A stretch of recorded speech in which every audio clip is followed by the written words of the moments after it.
गतप्राण झाला. नीट आहे का? इतके कीर्तनात घडलेले होते. त्यांनी विचारलं म्हणे बाबा तू हेच बातमी घेऊन आलास का? म्हणे हा. काय नवल सांगतोय तू? मुलगा मेला नवल काय सांगतो? अरे कितीतरी मेले, किती गेले कोट्यानुकोटी, काय रडू एकासाठी. आतापर्यंत कितीतरी गेले, कितीतरी गेले, आणि माझा एक गोंद्या गेला तर काय झालं, जाऊ द्या ना. पण कीर्तन बंद केलं नाही ज्या बाबांनी, त्यांचं नाव श्री संत गाडगे महाराज. नीट आहे का? त्यांचं नाव गाडगे महाराज, ज्यांनी कीर्तन बंद केलं नाही. हे एक संत कैसे देवूजीराज माझे, हे एक संत कैसे देवूजीराज माझे, हे एक संत कैसे देवूजीराज माझे. काही वाजव हात आपल्या असतील सोबत.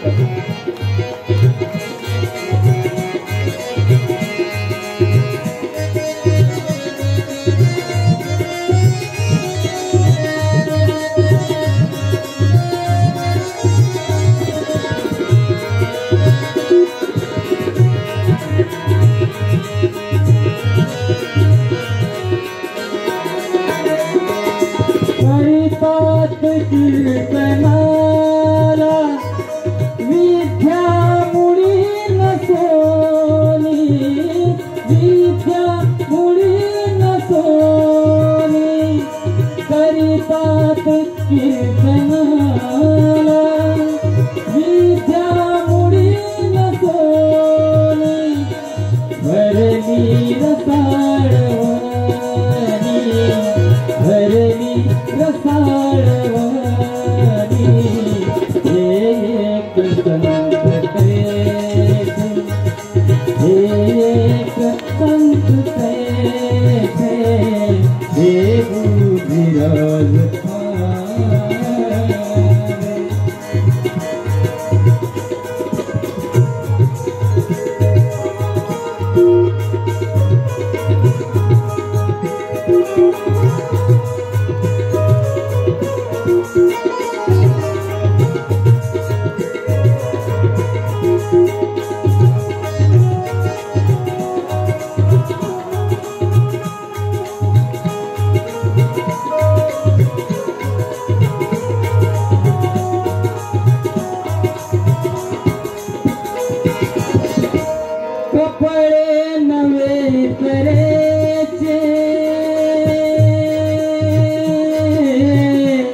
ज्यांचं नाव देवजी होतं.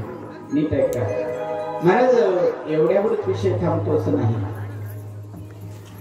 इतकं दडदडीत वैराग्य. गोंद्या मेल्या, महाराज म्हणतात मेलात मरू द्या, पण कीर्तन सोडलं नाही. एक प्रमाण मला आठवत तुकाराम महाराजांचंच आहे कदाचित.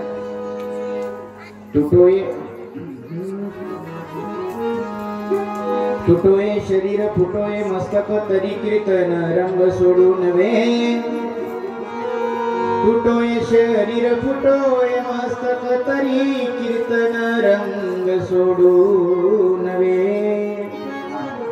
महाराज या प्रमाणावर आरूढ होते.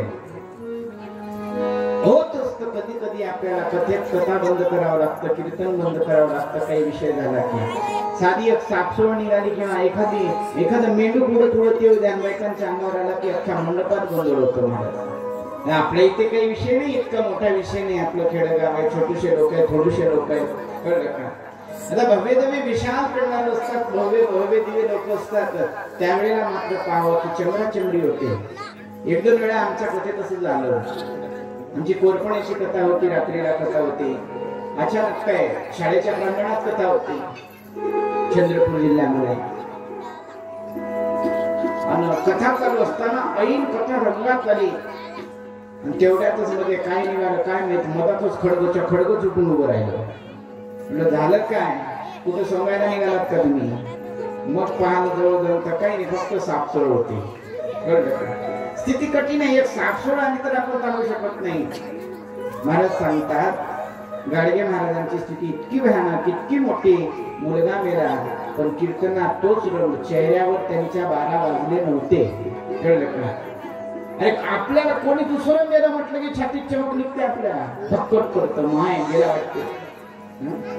तिथे तर स्वतःच लेकरू आहे, स्वतःच पोर आहे. तू म्हणाल साधू संतांना तसं काही वाटत नसतं का? त्यांना जीव नाही का? त्यांना देह नाही? ते देहधारण काय दगडाचे आहे, लोखंडाचे आहे का जर्मनचे आहे, प्लास्टिकचे आहे कशाच ते? त्यांचं हृदय तुमच्या सारखंच आहे, पण ते त्याप्रमाणे असतात लाहीप्रमाणे, ज्याचा असर ते आपल्या जीवनावर होऊ शकत नाही. भात फोडून केली लाही. महाराज दुसरं एक उदाहरण नेहमी श्री संत देवजी महाराजांनी गाडगे महाराजांचं. गाडगे महाराजांनी पंढरपूरला धर्मशाळा बांधली. ऐकताय का? धर्मशाळा आपल्याकडली लोक येत होती, तिथे राहत होती. आणि गाडगे महाराजांच्या जागोजागी धर्मशाळा आहे. महाराष्ट्र सोडून बाहेर जरी गेला तुम्ही, काशीला सुद्धा गाडगे महाराजांची धर्मशाळा आहे. त्यांनी ते काम केलं तेव्हा लोक तीर्थयात्रेला येतात, येतील, थांबतील, आश्रय घेतील, काही दिवस बसतील, असं वाटत होत. पण महाराज सांगायचं काय, त्या धर्मशाळेमध्ये, गाडगे महाराजांच्या धर्मशाळेमध्ये एक दिवस एक गंमत अशी झाली. त्यांची मुलगी आली. मुलगी आल्याच्या नंतर मुलगी 4-8 दिवस राहते. तिने बघितलं महाराज तिचे वातावरण पाहिलं आणि तिने विचार केला, हो काय सुंदर वातावरण आहे, एवढी सुंदर धर्मशाळा माझ्या बाबांनी बांधली म्हणतात. आणि तिची इच्छा अशी झाली की आपण इथंच राहावं. 1 दिवस राहिली, 2 दिवस राहिली, 3 दिवस राहिली, 4 दिवस राहिली, 8 दिवस राहिली. 8 दिवस थांबले. 15 दिवस गाडगे महाराज म्हणाले आता हिचं खूप झालं, हिला विदा करा. संस्थेच्या लोकांनी, त्या धर्मशाळेतल्या लोकांनी तिला काय करायचं, साडी चोळी वगैरे केली. आता जाईल. पुन्हा 4 दिवस राहिली. गाडगे महाराजाला रागाला तिचा हात धरला आणि हात धरून आपल्या धर्मशाळेच्या बाहेर केलं. धर्मशाळेच्या बाहेर, बाई पुरे झाला, आता काय झालं, एवढे दिवस तू थांबलीस ना, पुरे झालं. हे धर्मशाळा आहे, या बापाचं घर नाही. कोण म्हणतात? गाडगे महाराज काय म्हणतात, बाई हे धर्मशाळा आहे आणि धर्मशाळा धर्माच्या कामासाठी आहे, धर्मासाठी बांधलेली आहे. येणाऱ्या जाणाऱ्या प्रवाशांची निवासाची व्यवस्था व्हावी याच्यासाठी बांधलेली आहे. ही काही तुझ्या बापाची, हे काही तुझ्या बापाचं घर, हे तुझ्या बापाचं घर नाही. धक्के मारून काढलं स्वतःच्या पोरीला. नीट आहे का? आजचा बाप असं करू शकेल का? कल्पना करा, करू शकेल? अजिबात नाही. किती बाप गरीब असेल ना, किती गरीब असू द्या ना, आपली मुलगी दिवाळीच्या दिवशी येतो, तो बाप त्या मुलीला सार करण्याकरता बस स्टॉप पर्यंत जातो. फाटकी बनी अंगात घातलेली असते, लोकांनी दिलेले 200-150 रुपये खिशात असतात आणि तो बाप फाटक्या बहिणीतून पैसे काढत असतो आणि आपल्या मुलीच्या हातात देत असतो, बेटा हे घे, हे तुझ्या संसाराला लावू दे, हे तुझ्या संसाराला लागू दे, हे तुझ्या जवळ राहू दे. करतो की नाही? तो म्हातारा बाप मुलीचा हात हातात धरून रडून सांगतो, बेटा आता व्यवहार माझ्या जवळ नाहीये, मी काही करू शकत नाही, माझ्याजवळ काही नाही, मी जास्त पैसे तुला देऊ शकत नाही, पण बेटा माझे एक हे पैसे तुझ्याकडे राहू दे. नीट आहे का? मला सांगायचं हेच आहे की एका बापाचं इतकं प्रेम मुलीवर असतं, माझ्या गाडगे महाराजांनी त्या प्रेमावर सुद्धा पाणी फिरवलं. नीट आहे का? तेव्हा विश्व याद करतो, आठवण करतो. महाराज लोक त्यांचंच स्मरण करतात, त्यांचीच आठवण करतात जो दुसऱ्यासाठी जगतो. कदाचित तो दुसऱ्यासाठी जगतो, दुसऱ्यासाठी आपल्या जीवनाला राखरांगोळी लावून येतो, त्याच लोकांचं नाव शिल्लक राहतं, सगळ्यांचं नाही. आज एवढी मोठी जनता आहे, एवढ्या जनतेमध्ये कितीतरी लोक होऊन गेलेत मागे, एवढ्या सगळ्यांचं नाव निघत नाही. ज्यांनी समाजासाठी काहीतरी केलेलं असेल, समाजाचं हित काहीतरी केलेलं असेल, त्यांचंच नाव आज पुढे निघतं. तुकोबाराय झाले, ज्ञानोबाराय झाले, ह्या लोकांचं नाव का निघतं? गाडगे महाराजांचं नाव आज का निघतंय? याचं कारण त्यांच्या मनातही नव्हतं की आपण गेल्यानंतर आपलं नाव निघावं. हाही भ्रम नसू द्या तुमचा. आपण गेल्यानंतर आपलं नाव निघावं याच्यासाठी नाही, ते आपल्या स्वकर्तृत्वासाठी जगले. त्यांनी ऐकलं होतं संतांचं, धर्माचे पालन करणे पाखंड खंडन. आपण आपल्या स्वधर्माचं पालन केलं पाहिजे, आपण आपल्या स्वकर्तृत्वाचं पालन केलं पाहिजे. आपण माणूस म्हणून जन्माला आलो आणि जन्माला आलेल्या या देहाचं आपण सार्थक केलं पाहिजे. खुद के लिए तो हर कोई जीता है. स्वतःसाठी तर सगळेच जगतात, पण दुसऱ्यासाठी कधी कधी जगता आलं पाहिजे, हे आम्हाला आमच्या संतांनी शिकवलं. नीट आहे का? स्वतःचा स्वार्थ कोणाला कळत नाही, सगळ्यांना कळतो. असा एकही व्यक्ती नाही की ज्याला स्वतःचा स्वार्थ कळत नाही. कळतं ना. व्यक्ती थोडा लहानसा मुलगा तुमच्या घरातच, तो मुलगा किंवा मुलगी असते ना, खेळत असतो, तो बागडत असतो. बागडत असताना बघा, खेळत असताना त्याच्या जवळ तुम्ही जाणून जा आणि एखादी वस्तू उचला आणि म्हणा, हे बघ तुझ्या वस्तू नेऊन राहिलो. लहानसच आहे, त्याला धावता येत नाही, बोलता येत नाही, रांगतो, फक्त रांगत जातो. काका असेल किंवा काकू असेल त्यांच्या साडीला धरतो, घट्ट जाऊ देत नाही, ओरडतो तो. त्यालाही त्याचा स्वार्थ कळतो. म्हणजे मला सांगायचं काय, स्वतःसाठी सगळं स्वार्थ, लहान लेकरापासून 80 वर्षाच्या 90 वर्षाच्या नवे मरणासन्न झालेल्या म्हाताऱ्यापर्यंत स्वार्थ कळत असतो. पण परार्थ क्वचितच लोकांना कळतो, जे बोटावर मोजण्या इतके आहे. हे सगळ्यांच्या हातात नाही. म्हणून श्री संत गाडगे महाराजांची आज पुण्यतिथी आहे. 4 शब्द त्यांच्या संदर्भात बोलावं असं वाटलं, म्हणून मी तुमच्या समोर त्यांचा विषय मांडला. नाव जरी घेतलं ना महाराज, त्यांचं नाव आज तुम्ही घ्या नका घेऊ, पण महाराष्ट्र शासन त्यांचं नाव घेतोय. महाराष्ट्र शासनच नव्हे, नीट ऐका, भारत सरकार त्यांचं नाव घेतोय. नीट ऐका, एवढं काम त्यांनी करून ठेवलंय.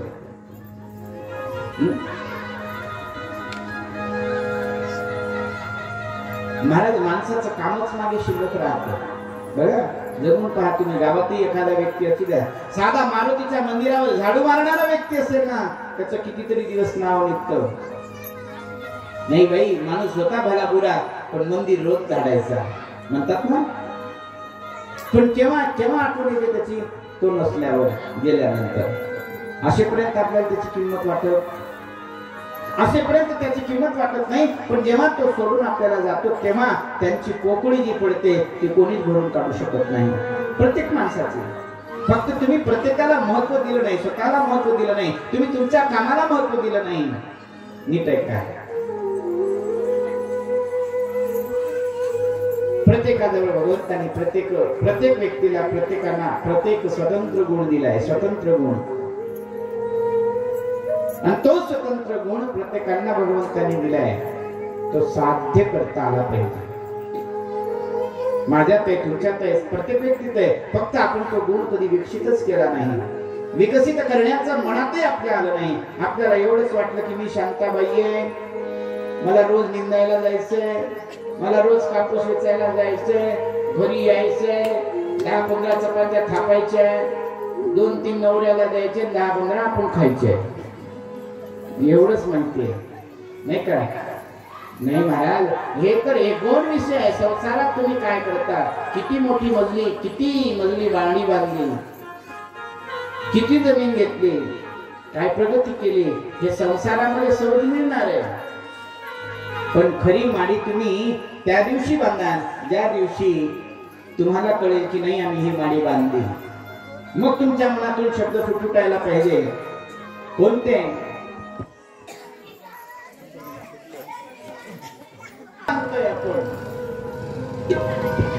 हे घर आहे, दार आहे, शेती आहे, वाडी आहे. कधीतरी तुम्ही विचार केला का एकांतात बसून बाई 4 एकर माझ्याकडे आहे, मी मेल्यानंतर माझा मुलगा 2 एकर सोबत देणार आहे बांधून मड्यावर. जाऊ द्या 2 एकर लई झालं, 2 गुंठे. 2 गुंठे नाही, चला 2 गुंठे लई झालं. मग किती महाराज? 2 गुंठे लई झालं. 1 गुंठा नेडा तुम्ही 3.5 हाताची जागा घेता तुम्ही, पण तेही सार्वजनिक बाकड्या 3 शेड मध्ये. तुमच्याकडे तरी बरी प्रथा आहे, अजून शेतात नेतात लोक. आमच्याकडे तर एकावर एक.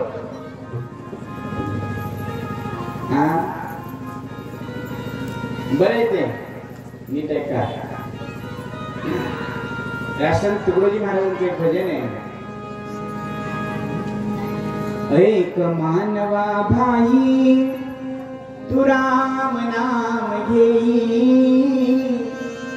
नरा सारका नर जन्मासी आला संसारा, तू आला संसारा, आला संसारा, तू आला संसारा. घे घे घे हरिनाम घे, माया सारी सोडून दे, हात लावणी नशिबाला का बसतो ठाई ठाई. या संसारा पायी, या संसारा पायी, या संसारा पायी, या संसारा पायी. तू म्हणशील बायका पोर हे तुझ्या नंतरचे चोर. वंदनी महाराजांचे शब्द आहे, माझे नाही.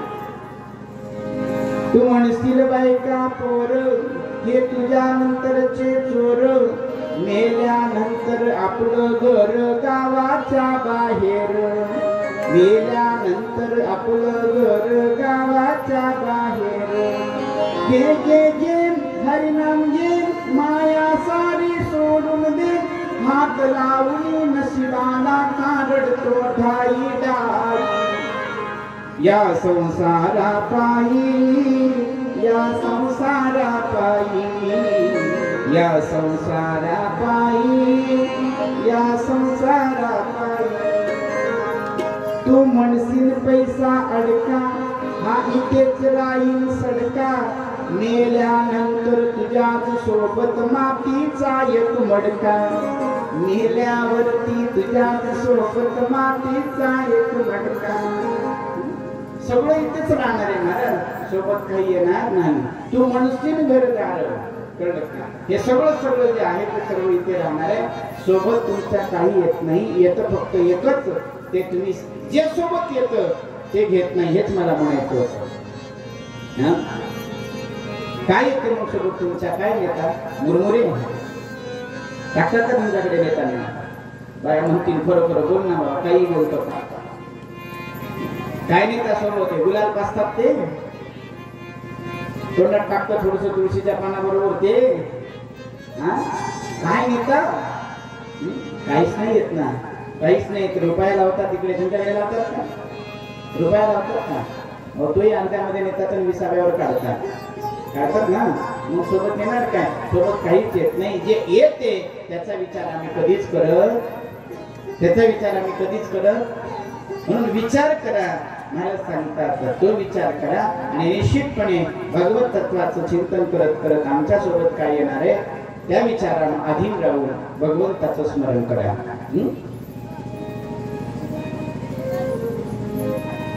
महाराज सांगतात बाबारे जे सोबत येणार आहे 2 दिवसाची आपुली नाती, कोणी नहुरे सोबती हे अंती, कोणी नहुरे सोबती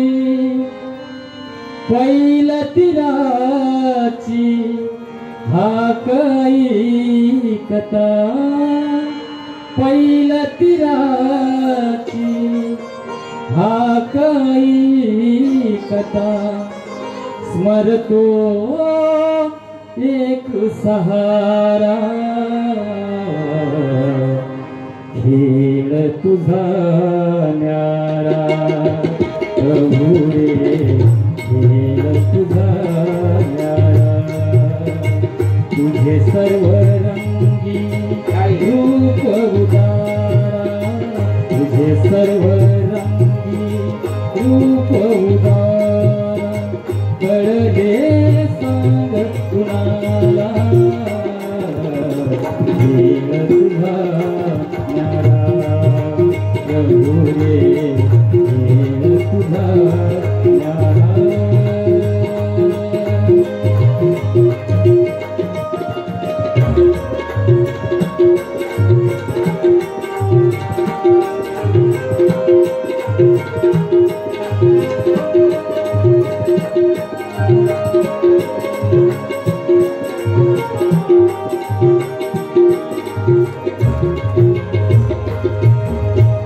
स्वार्था भवती दुनिया फिरते स्वार्था भवती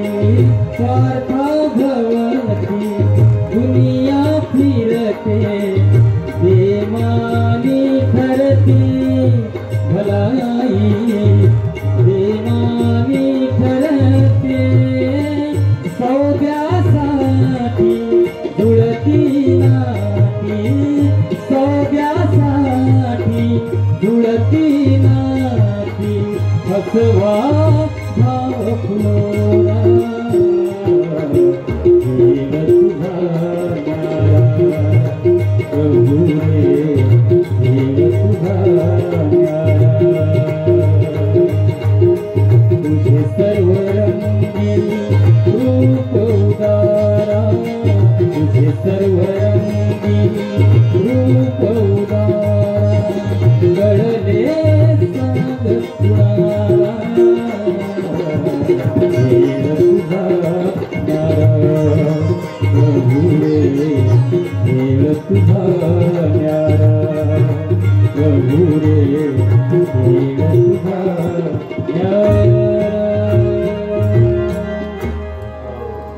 महाराज परमात्म्याचं खेळच निराळे लक्षात घ्या त्याच्या खेळाला तोडच नाहीये महाराज आपले खेळ किती वेळा खेळ रचल्या जातील किती वेळा मोडल्या जातील परमात्म्याला वेळच लागत नाही बरं आपल्याला एखाद्या खेळाची तयारी करायची म्हटलं तर किती वेळ करावा लागतो बघा एवढं नियोजन करायचं म्हटलं तर 15-20 दिवस अगोदर जातात बरं गेल्यानंतरही वेळेवर सगळं प्राप्त होईल तसं नाही मग त्याच्यातही काहीतरी अडचण राहतेच मग परमात्म्याला किती वेळ लागतो त्याला वेळच लागत नाही घडी मोडी हेळा मात्रे एका क्षणामध्ये भगवान सर्व काम करून टाकतात म्हणून मी विचारत होतो तुम्हाला बोलत होतो विषय माझा हा होता की बाबा आपण त्याच्या खेळाला कधी समजूनच घेतलं नाही त्याचा खेळ निराळा आहे मग मी विचारत होतो की आपण काय तयारी केली शिवपुराणाच्या माध्यमातून जे आपल्या सोबत येईल पारडी काय सोबत येईल आपल्या लाटणं बेलणं पोळपाट मुसळ उकळ कमळ काही काहीच नाही बरेच जण सुरुवातच इथून करतात कथेची काय माणसाचं जीवनच किती आहे माणूस सोबत येताना काय घेऊन आला आणि सोबत जाताना काय घेऊन जाईल इथूनच सुरुवात होते बऱ्याच जणांची पण मला म्हणायचंय माणूस येताना भरपूर काही घेऊन आला आणि जाताना भरपूर काही नेतो आता काय बोलणार तुम्ही येताना भरपूर घेऊन आला आणि जाताना भरपूर नेतो काय नाही साहेब तुम्ही तर म्हणता महाराज तिथे नेल्यानंतर वस्त्रही अंगावर ठेवत नाही असं म्हणतात वस्त्र तर सोडा कमरेचा करदोडा सुद्धा ठेवत नाही तेही तोडून टाकतात तुम्ही म्हणता बरंच काही नेतं हो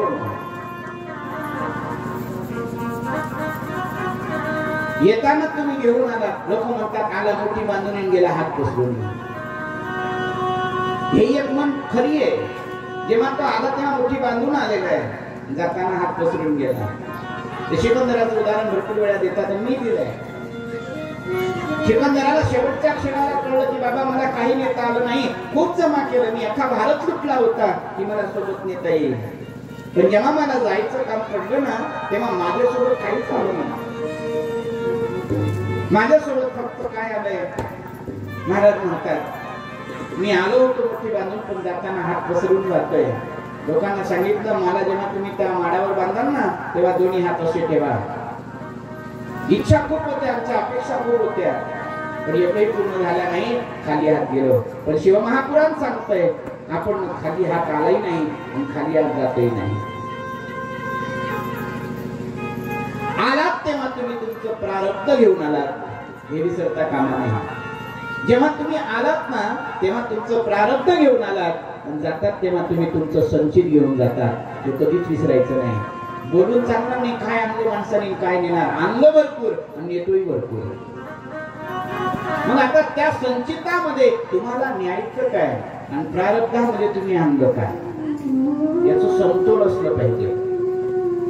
हे दोन्ही व्यवस्थित असले पाहिजे. हे दोन्ही पारडे व्यवस्थित. आपलं प्रारब्ध कोणीकडे जात आहे आणि आपलं संचित काय बनत चाललंय, कळलं? या सगळ्या गोष्टी करण्याकरता सद्गुरु कृपा लागते. सद्गुरु कृपेशिवाय ह्या गोष्टी करणार नाही. गुरु कृपा ही केवळ गुरुची कृपा झाल्याशिवाय ह्या गोष्टीचं उलगडा होत नाही. बोलू शकत गुरु सारिखा हसता पाठी राखा, श्री गुरु सारिखा हसता पाठी राखा, श्री गुरु सारिखा हसता पाठी राखा. इतना लेखा कौन करे, इतना लेखा कौन करे, श्री गुरु सारिखा हसता पाठी राखा, श्री गुरु सारिखा हसता पाठी राखा.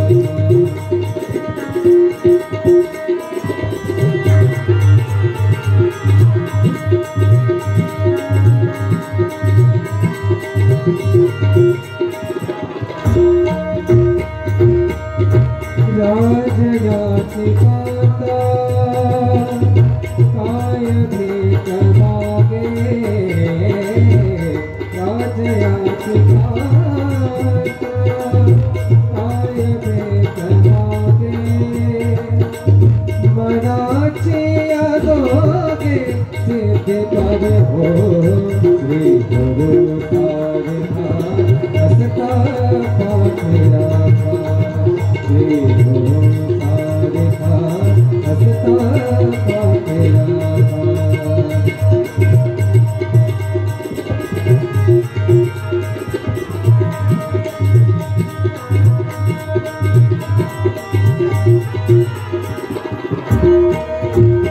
हो ज्ञानदेव म्हणे तरलो तरलो, ज्ञानदेव म्हणे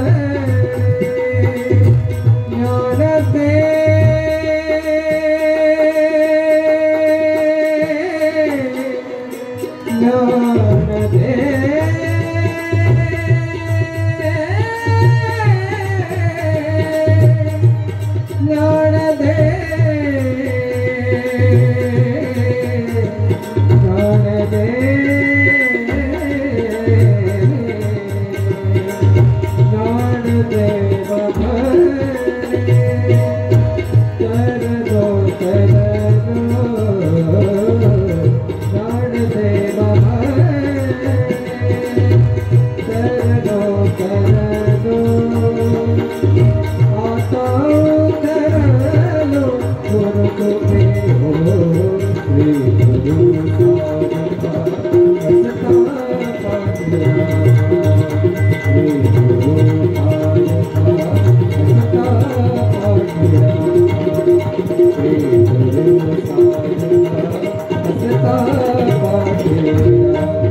महाराज सांगतात श्री गुरु सारिखा हसता पाठी राखा. इतरांचा लेखा कोण पाठीशी असेल ना तर तुम्हाला त्या तत्वापर्यंत पोहोचता येतं. आता तरलो म्हणजे काय, उद्धरलो म्हणजे काय, कशाचं उदाहरण कशातून करायचंय? भवसागरातून करायचंय. आता भवसागर म्हणजे काय नीट आहे का? एका शब्दाची शहानिशा जर करत गेलो ना आपण, मला वाटत नाही की आजच्या शिवपुराणात आपला प्रवेश होईल म्हणून. एका शब्दाची फोड करायची. भव सागर. भव म्हणजे व्याधी, नीट आहे का? दुःख. आणि या दुःखांचा आपल्या समोर किती दुःख आहे, किती व्याधी आहे, 1 2 3 सागर आहे. आणि या दुःखाच्या सागरातून, भवत सागरातून तरुण जायचंय. मग करावं काय लागेल? महाराज सांगतात तुम्हाला गुरूंचा हात धरावा लागेल. ते सहज तारून येतील. आटकतो मनुष्य जागोजागी ब्रेक लागतात, जागोजागी. नीट आहे काय? कथेला यायचंय, आजीबाईला कथेला यायचं होतं, नाक रडायला लागली, थांबली आजी. हे भवसागरच आहे. अटकली त्या फेऱ्यात. आजोबा येणार होते कथेला. काय झालं? आजोबा येणार, नाकाने सांगितलं मी निघालो हिमायतनगरला, तुम्ही जा बरं, शेतामध्ये रुई येत आहे, तुरी आहे आपल्या शेतात, तुरी. अटकले आजोबा. हे सगळं भवसागर आहे. या सगळ्या दुःखातून पार व्हायचं असेल, महाराज सांगतात बाबाने एक काम करा, सद्गुरूंचा हात धरा. बस. त्याला विषय खूप मोठा आहे, प्रसंग